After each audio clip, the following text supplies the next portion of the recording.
We have been adding extra fields to our pet concept.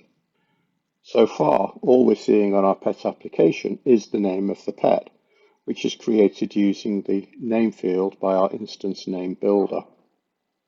We're going to want a richer user experience for our pets table that shows some of the other fields that we have added to the pet concept. To access the additional XML fields we added on pet, we need to create a few backend database objects first.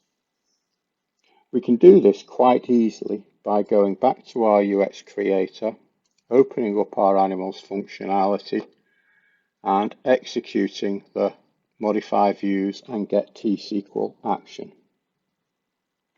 This auto-generates a set of views and store procedures that will make the additional fields available for our pet's child list.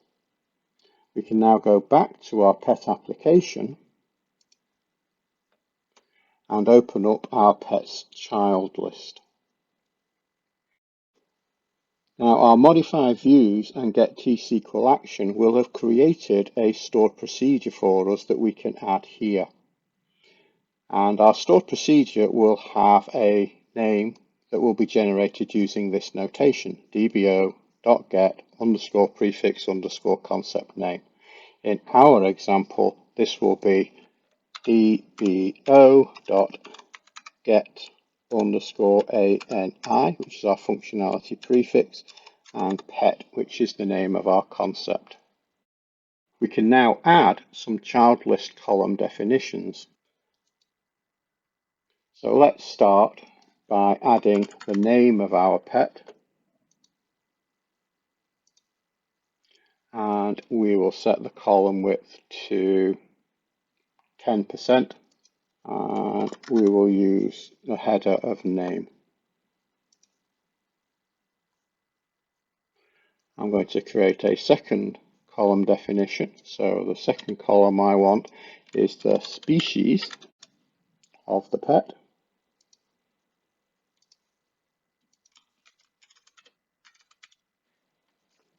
And we'll also leave that set to 10. Note the XML field name here. This must correspond to the XML field name that we created on the field on the pet concept.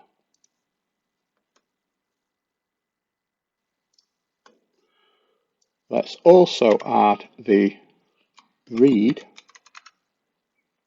X element.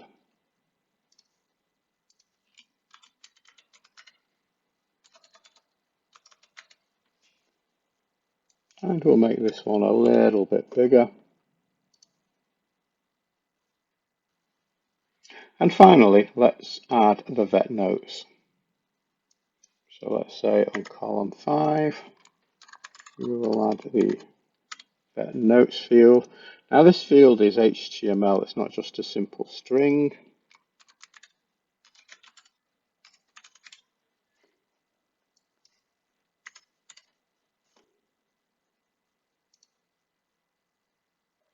And what I'm also going to do is I'm going to make this table field a little bit wider to accommodate the extra fields. So now if I clear the application state and go to my pets table, you can see I now have the name of the pet, the species, the breed, and the notes. And I can click on this to navigate to the pet, or I can right click on this and open the pet instance in a pop-up window.